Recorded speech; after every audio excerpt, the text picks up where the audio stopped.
So we'll go ahead with next question. ये simple question है बहुत. ये हमने ऑलरेडी क्लास में थ्योरी क्लासेस में मैंने बताया था आपको कि ऐसा क्वेश्चन आएगा C18 में. वही क्वेश्चन है. Two infinite plane parallel sheets separated by a distance d have equal and opposite uniform charge density sigma. Electric field at a point between the sheets is. हमारे पास दो infinite plane parallel sheets है separated by distance d have equal and opposite uniform charge density sigma. तो ऐसा है, ये एक sheet है और दूसरा भी एक शीट है आपके पास.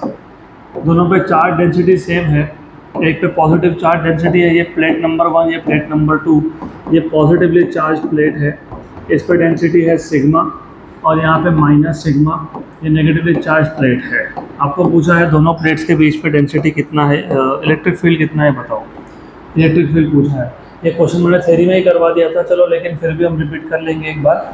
First of all, positive plate का इलेक्ट्रिक फील्ड का डायरेक्शन क्या होगा? अवे की टूवर्ड्स अवे. तो पॉजिटिव प्लेट का इलेक्ट्रिक फील्ड हमेशा होता है अवे. इसको मैं बोलता हूँ E1. ठीक है. सिर्फ बिटवीन द प्लेट्स पूछा है तो मैं एक काम और करता हूँ, उसको थोड़ा एक्सटेंड कर लेता हूँ. यहाँ पे भी वो अवे ही आने वाला है आपका, यहाँ भी वो अवे होगा और इधर भी वो अवे होगा. Away away. इसको मैं बोलता हूँ रीजन नंबर 1, ये रीजन नंबर 2 और ये रीजन नंबर 3. अगर नेगेटिव प्लेट का इलेक्ट्रिक फील्ड का बात करोगे तो नेगेटिव प्लेट का इलेक्ट्रिक फील्ड क्या होता है? टूवर्ड्स. ये आ गया E2, तो ये आएगा टूवर्ड्स. यहाँ पे भी टूवर्ड्स और यहाँ पे भी टूवर्ड्स. तो अगर आप देखोगे पहले तो ये पता होना चाहिए electric field due to infinite plane sheet is sigma upon 2 epsilon 0. ये थ्योरी क्लास में देखा था हमने. किसी भी एक इन्फिनाइट प्लेन शीट का इलेक्ट्रिक फील्ड होता है सिग्मा अपॉन 2 एप्सिलॉन 0. और E1 और E2 दोनों की वैल्यू क्या है? सेम है. तो E1 और E2 इन दोनों की वैल्यू क्या है? सेम. क्योंकि दोनों पे चार्ज डेंसिटी की वैल्यू क्या है? सेम. मतलब रीजन नंबर 1 में E1 और E2 डायरेक्शन क्या है? अपोजिट. तो यहाँ पे कैंसिल हो जाएगा, यहाँ पे भी क्या हो जाएगा? कैंसिल. और बिटवीन द प्लेट्स क्या होगा? ऐड.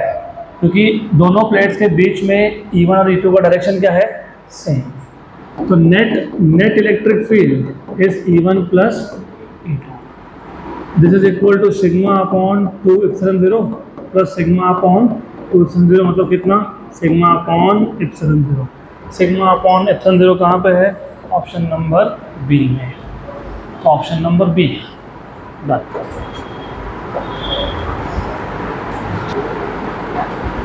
Next question. ये सेम क्वेश्चन नीट में भी आया था. से पूछा था what are the values of electric field in region 1, reason 2, region 3. Region 1 में कितना? 0. रीजन 2 में कितना? Sigma by epsilon 0. रीजन 3 में कितना? 0. Next question. ये भी सिंपल, बहुत सिंपल क्वेश्चन है. Shown below is a distribution of charges. तो यहाँ पे आपको 3 चार्ज दिखेंगे, प्लस क्यू प्लस क्यू और plus Q. The flux of electric field due to this charges through surface S is.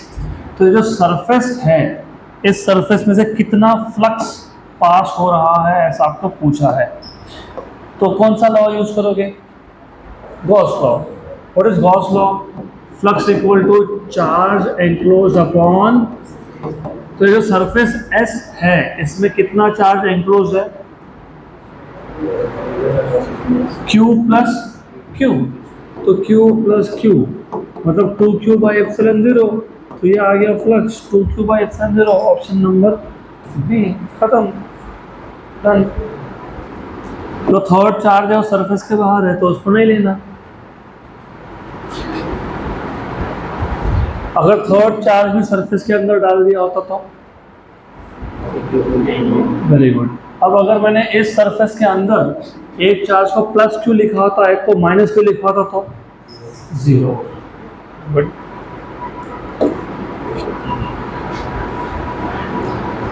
Next question. ये भी वही क्वेश्चन है. It is a joke. ठीक है, अभी है तो सॉल्व कर ही लेंगे। Total electric flux coming out of a unit positive charge placed in air is, total electric flux मतलब फ्लक्स इज इक्वल टू क्या होता है, charge enclose upon epsilon zero. लेकिन चार्ज कितना है, यूनिट पॉजिटिव मतलब +1 कूलम, तो 1 अपॉन एप्सिलॉन जीरो मतलब epsilon zero raise to option number B. आएगा, डिफिकल्ट भी आएगा, ये बहुत सिंपल क्वेश्चन है, अभी आएगा डिफिकल्ट भी।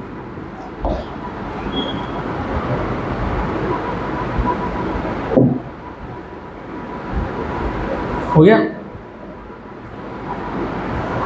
अगला क्वेश्चन, नेक्स्ट क्वेश्चन। हाँ, ये थोड़ा ठीक ठाक क्वेश्चन है। अर्थ हमारी पृथ्वी, earth has volume V and surface area A, then capacitance would be, earth का अगर वॉल्यूम V है और उसका अगर एरिया A है तो उसका कैपेसिटेंस कितना है। अब बताओ कैसे सॉल्व करेंगे।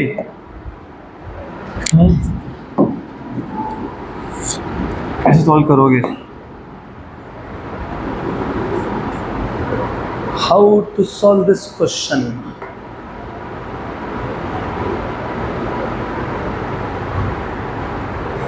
नहीं, आपको पता है इसका आंसर, सिर्फ कभी सोचा नहीं।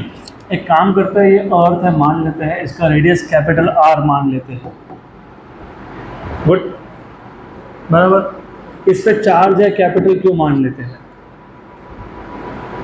क्या पूछा है, capacitance of earth, what is capacitance, Q by V, V is potential here, but what is the formula of potential, by the way sphere का potential, sphere क्योंकि earth is a sphere, sphere का potential और point charge का potential का formula same होता है, मतलब कितना होता है 1/4 पाई एप्सिलॉन जीरो Q by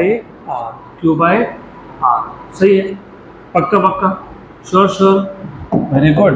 अब एक काम करो, ये V को यहाँ शिफ्ट करो, ये V को यहाँ शिफ्ट करो और 4 पाई एप्सिलॉन जीरो R को वहाँ ले जाओ, तो क्या बन गया 4 pi epsilon zero R equal to क्या आ गया Q by V, equation number 2। यहाँ तक क्लियर, पक्का। लेकिन Q by V क्या होता है, C, क्या होता है C, तो फ्रॉम 1 and 2 कैपेसिटेंस क्या आ गया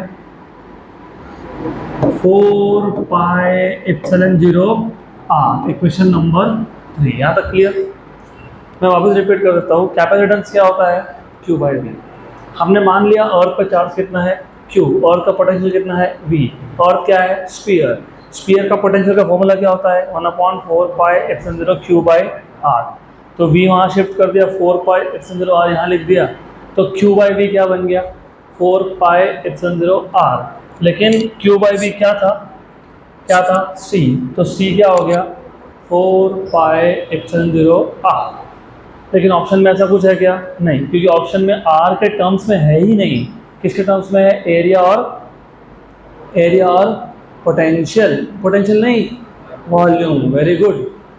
तो अब एक बात बताओ मेरे को, what is the volume of sphere 4/3 pi R cube, what is area of sphere 4 pi R square, इन दोनों को डिवाइड कर दो, तो volume upon area 4/3 pi R cube upon 4 pi R square. सही है, क्या कैंसिल हो गया 4 पाई R स्क्वायर, 4 पाई और R स्क्वायर, ये 3 यहाँ आ गया, कहाँ आ गया, यहाँ पे आ गया, तो R क्या आ गया R 3V/A, बराबर, right. Equation number 4 equation number 3 में सब्स्टिट्यूट कर दो, so therefore from equation number 3 and 4 capacitance क्या था 4 पाई एप्सिलॉन जीरो R, लेकिन R क्या आया 3V/A, 3 into 4 कितना होता है 12, तो 12 पाई एप्सिलॉन जीरो V/A कहाँ पे है ऑप्शन नंबर डी। सी कहाँ से? V by A, V by A, option number C. बराबर, गुड। अगला क्वेश्चन, नेक्स्ट क्वेश्चन, ये तो जोक है। 64 drops each having capacity and potential are combined to form a big drop. If the charge on small drop is Q, then the charge on the big drop will be, क्या joke है? 64 Q, हर एक पे Q है, सबको combine कर दो, कितना बन गया? 64 Q। ऐसे टाइप के क्वेश्चन आते नहीं है एग्जाम में, ज़्यादा देखना हो उसकी तरफ। इज सिंपल, ये क्वेश्चन अच्छा है, सिंपल है, ऑफ कोर्स सिंपल ही है, ये कुछ नहीं है इसमें करने जैसा सॉल्व। क्या करेंगे बताओ? Two parallel plate of area A are separated by two dielectrics as shown in figure. The net capacitance is. हमारे पास एक पैरेलल प्लेट कैपेसिटर है, इसमें दो डायलेक्ट्रिक है, तो what is the net capacitance? मुझे ऐसा लग रहा है कि शायद K की वैल्यू गलत हो गई है उनकी, ऐसा मुझे लग रहा है। K2 की वैल्यू गलत लग रही है मेरे को। मैं काम करता हूँ, इसको 2 लिख देता हूँ, फिर सॉल्व करता हूँ, क्योंकि अगर दोनों का डायलेक्ट्रिक कांस्टेंट का वैल्यू सेम हुआ, मतलब दोनों सेम है और वो भी एयर है, क्योंकि K = 1 मतलब कौन? एयर। तो करेक्शन कर लेते हैं। चलो, आपको पूछा नेट कैपेसिटेंस, पहले तो ये बताओ ये दोनों सीरीज में है कि पैरेलल में है? सीरीज में। कैसे आइडेंटिफाई किया? डिस्टेंस पे डिवीजन है, थिकनेस पे। तो ऊपर का कैपेसिटर बन गया C1 और नीचे का बन गया C2। आपको पता है C क्या होता है? K(A)(ε0)/d। तो C1 क्या होगा? K1(A)(ε0)/dy। लेकिन K1 की वैल्यू कितनी है? 1। A(ε0)/d1, d1 कितना है? d/2, मतलब C1 कितना आ गया? 2A(ε0)/d। सिमिलरली C2 क्या आएगा? C2 आएगा K2A(ε0)/d2। K2 की वैल्यू कितनी? K2 की 2, A(ε0)/d/2। तो कितना हो गया? 4 मत लिखो, 2 × 2 टाइम्स लिखो, काम तुम्हारा आसान हो जाएगा इससे। But what is this? C1। तो C2 कितना आ गया? 2 टाइम्स ऑफ C1। और ये C1 और C2 किस में है? सीरीज में। तो but C1 and C2 are in series, और क्योंकि ये सीरीज में है तो 1/CS, 1/C1 + 1/C2, 1/C1 + 1/2C1, कितना आया? 1 + हाफ। ओह, ये 1, ये हाफ, कितना होता है? 3/2, 3/2C1। बराबर, गुड। तो CS कितना आया? 2C1/3, 2C1, C1 कितना था? 2A(ε0)/d। तो 2 × 2 कितना? 4, 4A(ε0)/3d, 4A(ε0)/3d। Option number A. लेकिन करेक्शन पहले कर लो उसके बाद। नेक्स्ट क्वेश्चन, अगला question, good question. A parallel plate air capacitor has a capacitance C. When it is half filled with a dielectric of dielectric constant 5, the percentage increase in the capacitance will be. तो question समझ में आया क्या? Yes or no? हमारे पास एक parallel plate air capacitor है, मतलब दोनों प्लेट्स के बीच में पहले सिर्फ एयर था। उस केस में कैपेसिटेंस कितना है? C। अब हमने हाफ उसको हाफ फिल कर दिया, किसके साथ? डाइलेक्ट्रिक, जिसका कांस्टेंट कितना है? 5। तो percentage increase in the capacitance will be. What is the percentage increase in the capacitance? कैसे करेंगे सॉल्व? तो बता देता हूँ मैं, कोई प्रॉब्लम नहीं है, सिर्फ ध्यान दो यहाँ पे। ये था हमारे पास एयर कैपेसिटर, मतलब पहले यहाँ पे था एयर। ओके, तो what is the value of capacitance C? C क्या होता है पता है? A epsilon 0 by D. अभी आपने ऐसा किया, अब आपने इसको आधा फिल कर दिया, half filled, half filled, half fill कर दिया इसको with dielectric of constant value 5। तो कैपेसिटेंस मान लो हो गया सी डैश। तो कितना परसेंटेज इंक्रीज हुआ? You know what is fractional increase? पता है कैसे करते हो? डेल्टा सी बाई सी मतलब क्या? Final capacitance minus initial capacitance upon initial capacitance. कभी भी याद रखना, फ्रैक्शनल इंक्रीज हो। फिर सिंपल सा एग्जाम्पल, तो आप ना थोड़ा सा साइंस को रियल लाइफ के साथ कनेक्ट करना सीख लो। आपके पास 100 रुपीज़ थे, मैंने 10 रुपये और दे दिए, कितना हो गया? 110। कितना इंक्रीज हुआ? 10। अगर मैंने पूछा फ्रैक्शनल इंक्रीज बताओ, fractional increase final minus initial मतलब चेंज, 110 माइनस 100 कितना? 10। 10 बाय 100 कितना है फ्रैक्शनल इंक्रीज? 1/10 मतलब कितना? 0.1। What is percentage increase? What is percentage increase? Multiply by 100। तो 10% इंक्रीज हुआ ना। पहले 100 थे, अभी 110 हो गए, तो कितना इंक्रीज हुआ? 10%।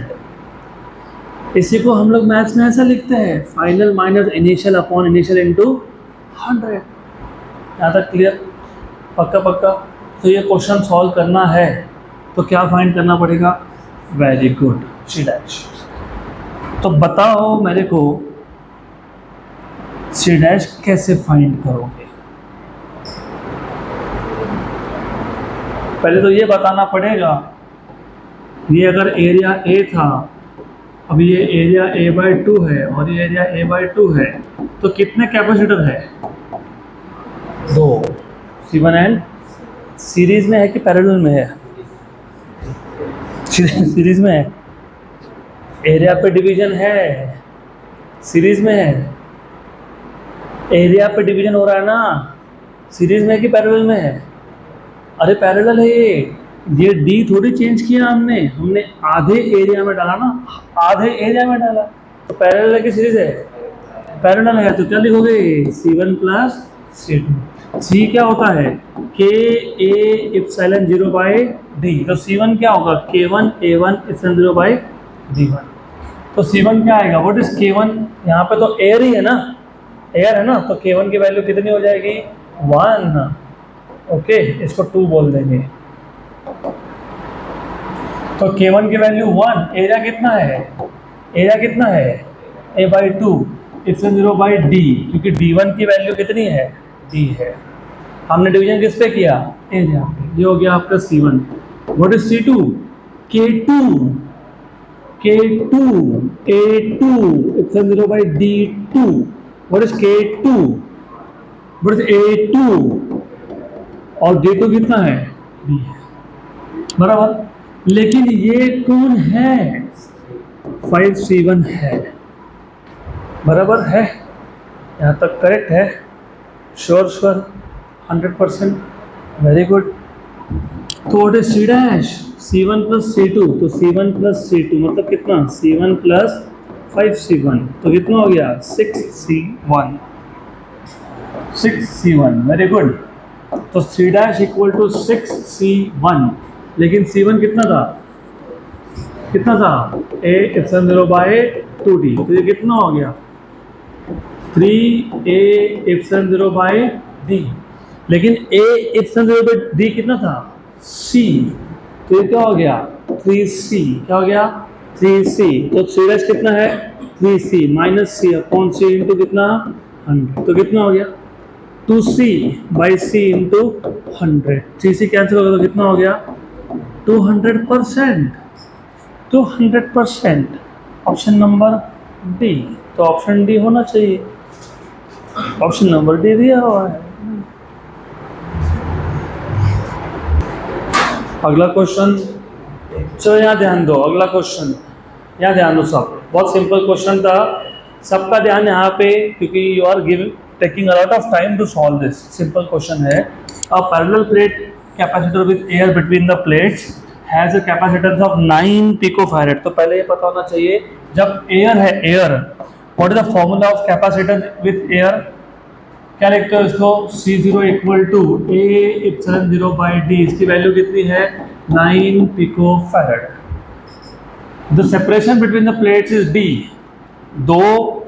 दोनों प्लेट्स के बीच में जो सेपरेशन है वो कितना है? D है। कितना है वो?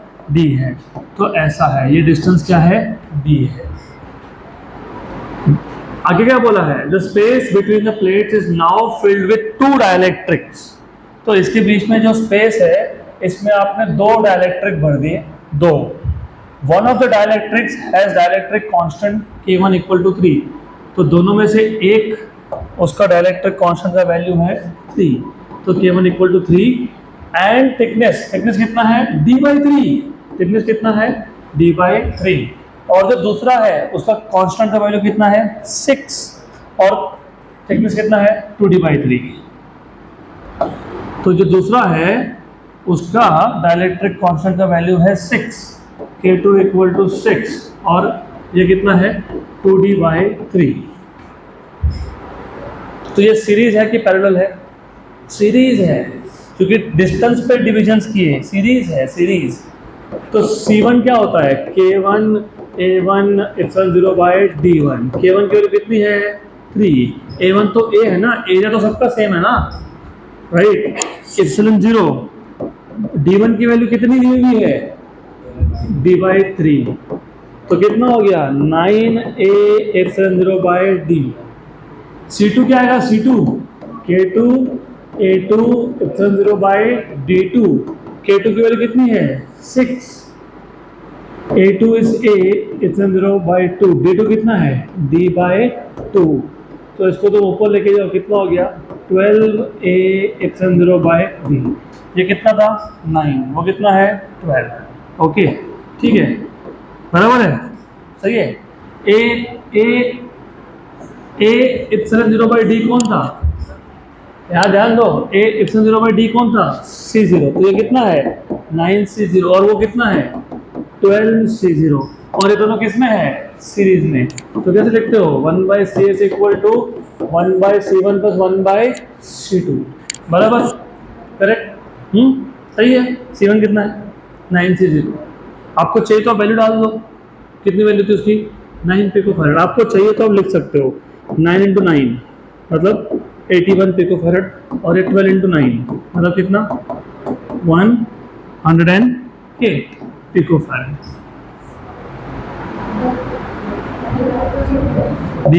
अच्छा 2D/3, यहाँ पे 2D/3 है। चलो ठीक है, डजंट मैटर रियली, वो फाइनल आंसर में करेक्ट कर लेते। एनीवेज ठीक है, ऐसा कर लो 2D/3। अब ठीक, हाँ, इसको ऊपर भेज दो ऊपर। 6 3A एप्सिलॉन 0 बाई 2। तो अब ये आ गया 1 सा, ये आ गया कितना? 3। बड़े 3 × 3 9। ये भी कितना है? 9। तो ये कितना आ गया? 9C0, और ये भी कितना आ गया?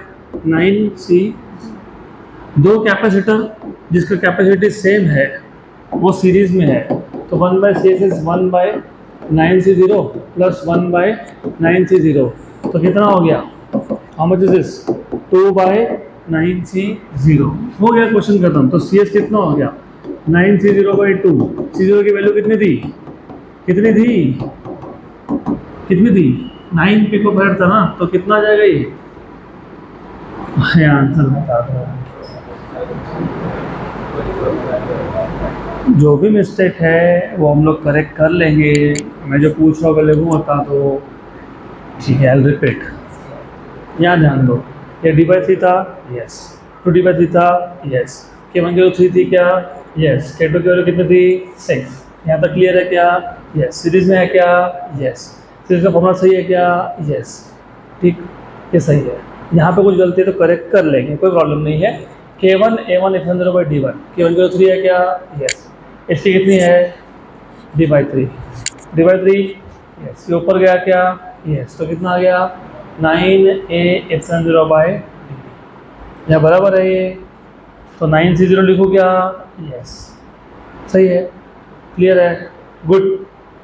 C2 क्या है, K2A2/0/d2, C2 कितना, K2 कितना है 6, A/0/2 d/3 है क्या, यस, ये 3 ऊपर गया क्या, यस, यहाँ 3 ऊपर 6 था क्या, यस, 1 जा 3 जा, करेक्ट है क्या, यस, 3 into 3 9 है क्या, यस, करेक्ट है क्या, यस, ये सही है, यस, यहाँ तक ठीक है, बराबर है, हाँ कि ना,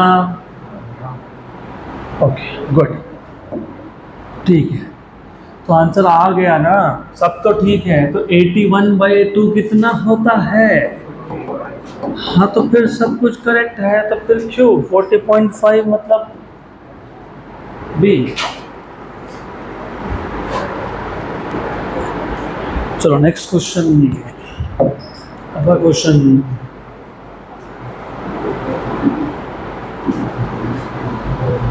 फास्ट फास्ट फास्ट,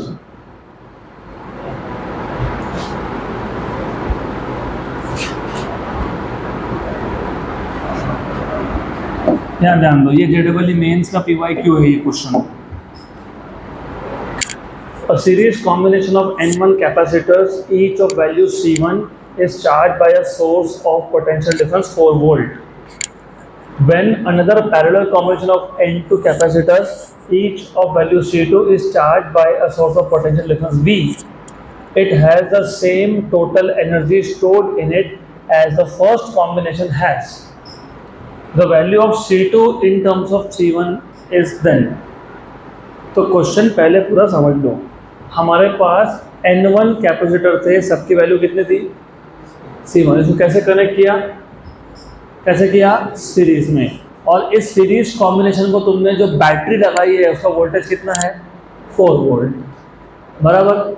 हमारे पास और N2 कैपेसिटर्स है, हर एक की वैल्यू कितनी है, उसको कैसे कनेक्ट किया पैरेलल, और ये जो N2 कैपेसिटर्स का जो पैरेलल कॉम्बिनेशन है उसको तुमने पोटेंशियल डिफरेंस कितना लगाया, यहाँ तक क्लियर। तो पहले C1 capacitors, N1 number of capacitors जिसकी वैल्यू C1 थी उसको तुमने क्या कनेक्ट किया 4 वोल्ट का पोटेंशियल डिफरेंस। C2 कैपेसिटी के N2 कैपेसिटर को कैसे कंबाइन किया पैरेलल में, और कितना बैटरी लगा दिया V वोल्ट का। यहाँ तक क्लियर है, पक्का क्लियर है। It has the same total energy stored in it, मतलब पहले और दूसरे केस में एनर्जी क्या है, सेम है, क्या है, सेम है। तो मुझे कौन बताएगा what is the formula of energy, what is the energy stored in capacitor, भूल गए, हाफ CV²।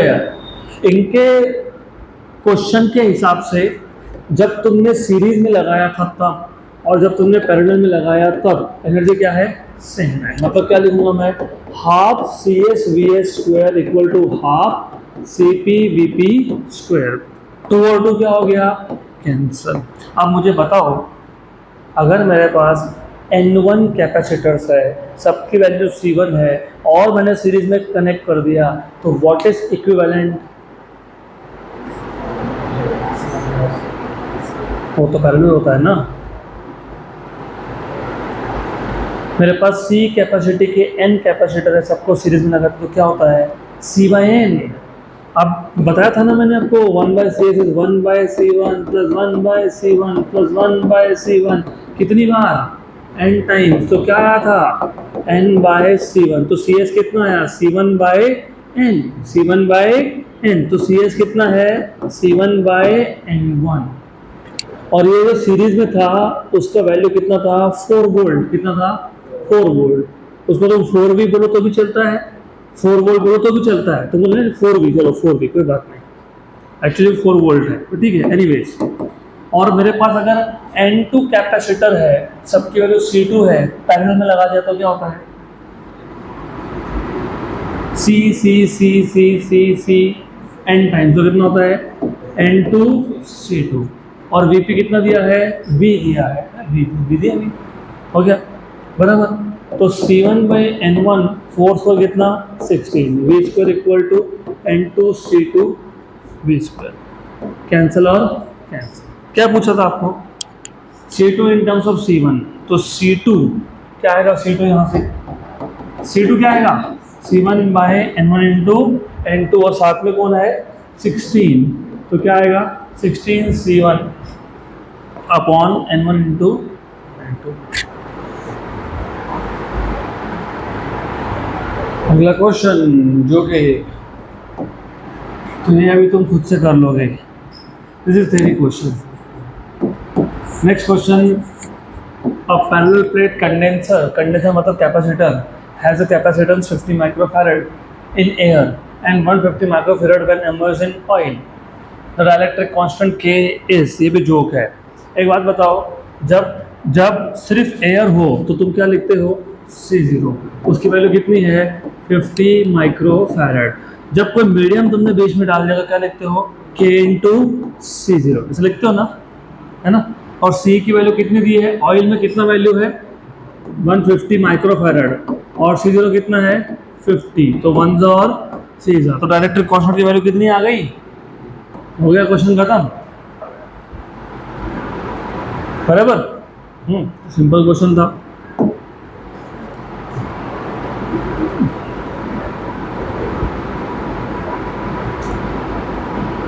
नेक्स्ट क्वेश्चन, अगला क्वेश्चन, चलो ये भी देख लेते हैं। ये अच्छा क्वेश्चन दिख रहा है, ध्यान दो। In the given circuit a charge of plus 80 microcoulomb is given to the upper plate of 4 microfarad capacitor। जो 4 माइक्रोफैरड का कैपेसिटर है उसके ऊपर वाले प्लेट पे कितना चार्ज दिया तुमने? जो 4 माइक्रोफैरड का कैपेसिटर है उसके ऊपर के प्लेट पे, ऊपर वाली प्लेट पे कितना चार्ज है 80 माइक्रोकूलम। यहाँ तक clear? Then in the steady state the charge on the upper plate of 3 microfarad capacitor is, तो जो 3 माइक्रोफैरड कैपेसिटर है इसके ऊपर वाली प्लेट पे कितना चार्ज होगा? This is what they are asking you.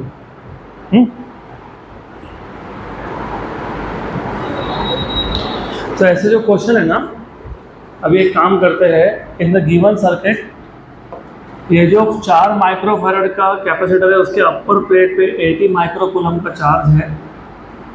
आपको ये बोला है स्टेडी स्टेट में 3 माइक्रोफैरड के ऊपर की प्लेट पे कितना चार्ज होगा, ये फाइंड करो। इसको सॉल्व करने के लिए एक तो लेंथी सॉल्यूशन भी है, वो भी हम देखेंगे, लेकिन पहले देखो शॉर्टकट। एक काम करते हैं, इसको C1 बोलता हूँ, इसको C2 बोलता हूँ, इसको C3 बोलता हूँ। और ध्यान रखना मैं आपको ट्रिक बता रहा हूँ, तो you have to remember this as a trick. यह है C3, ध्यान दो अच्छे से, this is important, very very important. आपको चार्ज किस पे निकालना है 3 माइक्रोफैरड, तो उसको मैं Q3 बोल दूंगा, तो फॉर्मूला क्या बनेगा C3 upon C2 plus C3 into capital Q। C3 की वैल्यू कितनी है 3 माइक्रोफैरड, C2 कितना है 2 माइक्रोफैरड प्लस 3 और कैपिटल Q कितना है 80 माइक्रोकूलम। माइक्रोफैरड ऊपर और नीचे कैंसिल हो गया, इसका माइक्रोकूलम बच जाएगा, तो ये हो जाएगा 3/5 इंटू 80, 1 जा हाउ मच, अरे ये तो बता दो 16, कितना हो गया 48 माइक्रोकूलम, ऑप्शन नंबर सी। अब इसी में अगर आपको पूछा होता कि जो 2 माइक्रोफैरड है इस पे कितना चार्ज है, तो उसमें आप लिखोगे Q2 equal to C2 upon C2 plus C3 into, बराबर C2 कितना है 2, ये कितना आ गया 5 और ये कितना है 80, 1 और कितना हो गया 32। सॉल्व क्यों किया तुमने? जब टोटल चार्ज 80 है उसमें से 48 किस पे है, 3 पे, तो 80 में से 48 गया तो कितना बचा, तो 32 जाने वाला था ना C2 पे। तो इसको ऐसा ट्रिक याद करना, आप C3 पे निकालना है तो C3 upon C1 plus C2, C2 plus C3, और C2 पे निकालना है तो C2 upon C2 plus C3। इसको तुम अगर कंप्लीट मेथड से सॉल्व करने जाओगे तो बहुत टाइम लगेगा। इसके लिए just use this simple trick ना।